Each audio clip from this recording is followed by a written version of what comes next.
Yang saya sering istilahkan itu para kontainer, ya, produsen-produsen konten yang ingin mencoba selalu mencari peluang. Ada nggak yang bisa dibikin kontroversi? Ada nggak yang bisa menyebar jadi hoax yang rame dan sebagainya? Yang penting orang ya bisa rame, subscribernya dapat, rame, kemudian peminatnya banyak, maka di framing lah kejadian itu bahwa Sayyidah Aisyah radhiyallahu taala anha melakukan tindakan yang menyimpang. Ya, saya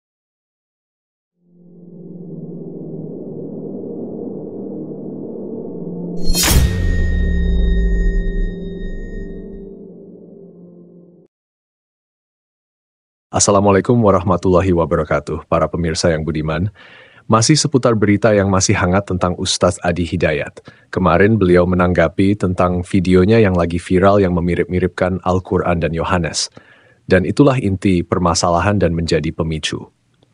Sebenarnya, dan idealnya, ketika beliau memberikan tanggapan, seharusnya beliau fokus kepada pemicu itu, bukan melebar ke sana kemari, dan malah membuat isu baru, yaitu menyamakan para konten kreator yang memberikan pandangan khusus kepada beliau dengan orang munafik di zaman Nabi. ada kisah yang cukup viral diutarakan dalam periode berkehidupan Nabi Sallallahu Alaihi Wasallam di Al-Madinah Al-Munawwarah. Saat beliau satu kali keluar dari kediaman menuju masjid dan terlihat rona wajah beliau tidak biasa.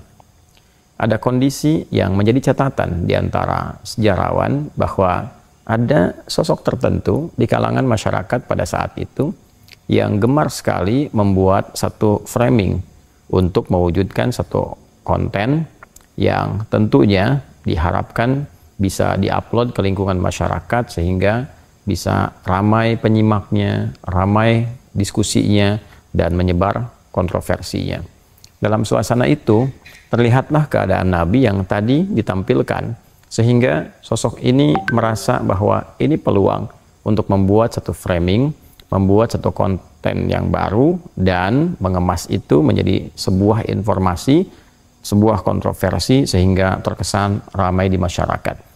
Entah tujuan apa yang diharapkan, tentu itu kembali kepada niat yang bersangkutan. Secara singkat, ia merasa bahagia dengan keadaan Nabi yang tengah dialami, dan dengan itu ia membawa pasir, ia kemudian seakan lempar-lemparkan seperti ini dengan kedua tangannya. Lalu ia mulai menyebarkan berita dengan framing yang dimaksudkan dan mengatakan Muhammad SAW telah menceraikan istri-istrinya. Muhammad SAW telah menceraikan istri-istrinya. Dan ini seketika cepat menyebar. Lalu tertangkaplah suasana itu oleh sahabat mulia Umar bin Khattab radhiyallahu taala anhu. Umar yang menyadari framing yang jahat ini, konten yang tidak baik ini, lantas segera meluruskan dengan suara yang sangat tegas, menggelegar. Beliau sampaikan bahwa Nabi Muhammad SAW tidak menceraikan istri-istrinya. Tidak benar. Muhammad SAW tidak menceraikan istri-istrinya. Tidak benar. Rasulullah SAW tidak menceraikan istri-istrinya. Atau kama qala Umar bin Khattab radhiyallahu taala anhu. Dalam suasana itulah kemudian Allah Subhanahu wa taala menurunkan satu ayat yang sangat penting. Dan ayat ini kelak terletak di surah keempat An-Nisa di ayat ke-83. Ketika Allah Subhanahu wa taala berfirman, "Wa idza ja'ahum amrun minal amni awil khaufi adha'u bih walau radduhu ila rasuli wa ila ulil amri minhum la'alimahu alladhina yastanbituna minhum." Walaula fadlullahi wa rahmatuhu lattaba'tumus syaitan illa qalila. Teman-teman, Allah Subhanahu wa taala memberikan satu gambaran yang sangat penting lewat ayat ini dengan mengatakan, "Wa idza ja'ahum amrun minal amni awil khaufi adha'u bih." Ada segelintir masyarakat yang memiliki satu aktivitas yang kontroversial. Dia suka membuat satu konten, dia suka memframing keadaan, tak peduli baik keadaan itu amnu awil khauf, keadaan yang sedang nyaman atau keadaan yang sedang menggelisahkan, yang penting punya konten. Ya, dan ketika mereka mendapati konten itu, wa idza ja'ahum amrun, ya apabila mereka mendapati peluang itu minal amni awil khauf, baik itu keadaan yang tenang-tenang saja atau sedang menggelisahkan, adza'u bih, mereka segera memframing itu untuk di broadcast. Ya, adza'u itu dari kata adza'a, akarnya dari kata idza'ah.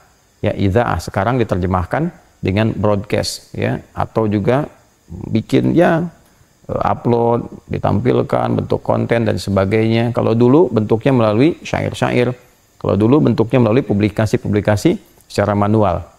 Nah, dikembalikan. Lalu Allah memberikan satu pelajaran penting, pedoman bagi umat Islam yang memiliki iman dalam jiwanya.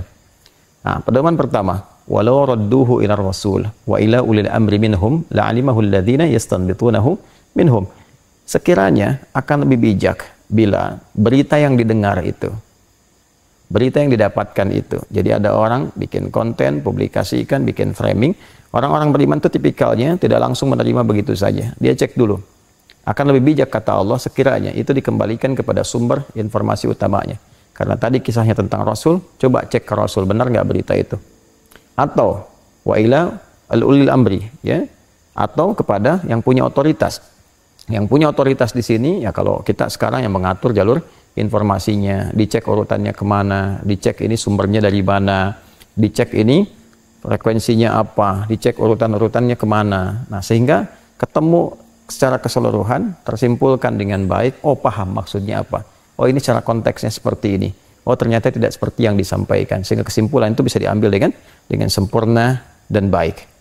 Nah, di bagian terakhir, ini ada sesuatu yang sangat penting untuk kita garis bawahi ketika Allah mengatakan, walaula fadlullahi wa rahmatuh lattaba'tumu syaitana illa qalila. Kalau bukan karena rahmat Allah dan keutamaan yang Allah berikan pada insan yang beriman, tentu provokasi yang ditampilkan oleh orang-orang yang terjebak godaan setan ini, bahkan di situ setan ditempatkan sebagai objek. Ya, jadi orang-orang yang seringkali memframing, seringkali membuat konten-konten dengan tujuan-tujuan yang tidak baik, hanya untuk keramaian, hanya untuk mendapatkan perhatian, kontroversi dan sebagainya, itu disifati oleh Al-Quran dengan sifat yang sangat tegas. Ya, perilaku yang menyimpang yang selayaknya tidak dilakukan kecuali oleh setan. Nah, ini jadi persoalan. Ya, kemudian illa qalila, kecuali orang-orang yang betul-betul beriman yang paham, oh ini persoalan ini tidak penting, oh ini persoalan ini tidak benar. Jadi ada segelintir orang yang Allah tanamkan pada jiwa mereka yang tidak peduli dengan hal-hal yang demikian. Allah tanamkan pada diri mereka, paham, oh ini sesuatu yang tidak benar, sesuatu yang tidak baik untuk diikuti dan sebagainya. Nah, namun penting untuk kita ketahui bahwa dalam beberapa kaidah yang mengiringi penafsiran ayat-ayat Al-Quran, ada satu bagian yang sangat penting sekali untuk kita ketahui bersama, bahwa jika terjadi satu peristiwa, tidak disebutkan siapa namanya, kapan kejadiannya, maka ini berpotensi peristiwa dimaksud akan terjadi lagi di masa depan, dengan substansi yang serupa, dengan cara yang berbeda. Caranya tidak sama, waktunya tak serupa, tempatnya bisa berbeda, perangkatnya tidak sama, tapi substansinya serupa, yaitu ada framing yang tidak baik, ditujukan dengan cara yang tidak benar, hanya untuk mendapatkan hal-hal yang kontroversial. Entah niat kembali kepada pemiliknya dan pembuatnya masing-masing. Apakah dunia, apakah perhatian. Nah, dalam konteks kekinian, perangkatnya bisa berubah. Media sosial, bisa YouTube, bisa Instagram, bisa Facebook, bisa macam-macam. Tujuannya kembali kepada pembuatnya masing-masing. Tapi prinsipnya ada sesuatu yang serupa. Senang banget kalau ada konten-konten tertentu yang kira-kira bisa jadi kontroversi. Ya, senang banget memframing sesuatu yang kira-kira menjadi perdebatan, jadi rame. Tujuannya kembali ke masing-masing. Wallahu alam, apakah subscriber, apakah AdSense, apakah nambah peminatnya, apakah macam-macam, apakah pemenuhan nafsu dan sebagainya. Tapi poin yang penting disampaikan di sini, insan beriman itu akan punya prinsip dalam dirinya. Dia punya dua hal. Yang pertama, dia akan selalu mencoba meng-cross-check kebenaran. Apa yang terjadi? Dia kembalikan kepada sumbernya. Dia cek apa konteksnya, dia lihat apakah ini benar atau tidak. Kemudian yang kedua, dia selalu megang prinsip, ya, kebenaran di atas segalanya dengan berdasarkan petunjuk Allah Subhanahu wa Ta'ala. Pada hal-hal yang sudah dia ketahui, oh ini orang yang cuma cari kontroversi, cari keramaian, sehingga pada yang demikian itu dia menganggap berita-berita yang sampai pada yang demikian tidak penting, mengabaikan, ya, tidak dianggap, tidak dipedulikan, karena telah diketahui yang ini hanya butuh kontroversi, ini butuh keramaian saja, sehingga yang seperti itu dalam Al-Quran itu diarahkan untuk diabaikan, tidak dipedulikan. Nah, yang paling menarik, ada kisah kedua, teman-teman sekalian. Ini nanti yang memberikan respon yang sangat tegas dalam Al-Quran, dengan turunnya surah ke-24 An-Nur, di ayat ke-19 khususnya. Ya, kisah ini ada terkelit berkelindan juga dengan sikap dan sifat tentang framing dan pembentukan konten-konten yang kontroversial. Bila tadi menimpa Nabi SAW, yang ini menimpa istri tercinta beliau SAW, yaitu Sayyidah Aisyah radhiyallahu taala anha. Seperti diketahui bahwa ketika beliau dalam perjalanan bersama Nabi SAW, kemudian kehilangan liontinnya atau barang berharga yang melekat pada beliau, lalu meminta izin pada Nabi SAW untuk mencari itu. Nabi utus seorang ajudannya untuk kemudian mencari, ya, membersamai, melihat, mencari, menapaki hingga kemudian ditemukan.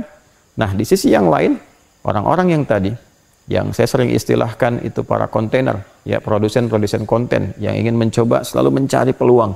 Ada nggak yang bisa dibikin kontroversi? Ada nggak yang bisa menyebar jadi hoax yang rame dan sebagainya? Yang penting orang ya bisa rame, subscribernya dapat rame, kemudian peminatnya banyak, maka di framing lah kejadian itu bahwa Sayyidah Aisyah radhiyallahu taala anha melakukan tindakan yang menyimpang. Ya, saya tidak bisa mengeluarkan kalimat yang tidak bagus kepada ibunda kita yang mulia ini, tapi ini framing yang sangat jahat. Ya, framing ini memberikan satu gambaran bahwa Sayyidah Aisyah melakukan tindakan yang menyimpang dengan ajudan tadi yang dimintakan untuk menemani beliau mencari liontin yang dimaksudkan. Ini terlalu melebar, Ustaz. Bagaimana mungkin dengan retorika yang antum miliki, antum setarakan konten kreator yang mengkritik antum dengan orang munafik di zaman Rasulullah, terkhusus Ibnu Ubay? Jauh sekali. Ibnu Ubay itu kafir dan masuk Islam karena terpaksa dan selalu membuat masalah. Bahkan anak kandungnya sendiri pun ingin membunuhnya, tapi Nabi melarang. Antum mau samakan itu dengan kaum muslimin yang mengkritik antum. Terlalu lebar, Ustaz. Seharusnya antum klarifikasi dan tanggapi kritikan mereka dengan penalaran ilmiah. Misalkan, antum jelaskan maksud saya menyatakan itu di depan panggung untuk bla bla bla. Menyamakan Al-Quran dengan Yohanes itu jika saya melakukan bla bla bla, jika kondisinya seperti ini bla bla bla, dan lain sebagainya. Dan ini tidak bisa dijelaskan kecuali oleh orang yang memaparkan seperti itu, Ustaz. Bukan malah menyudutkan, mengintimidasi, dan mengancam orang-orang yang mengkritik antum dengan ayat-ayat azab untuk orang munafik. Terlalu melebar. Sebenarnya antum bisa.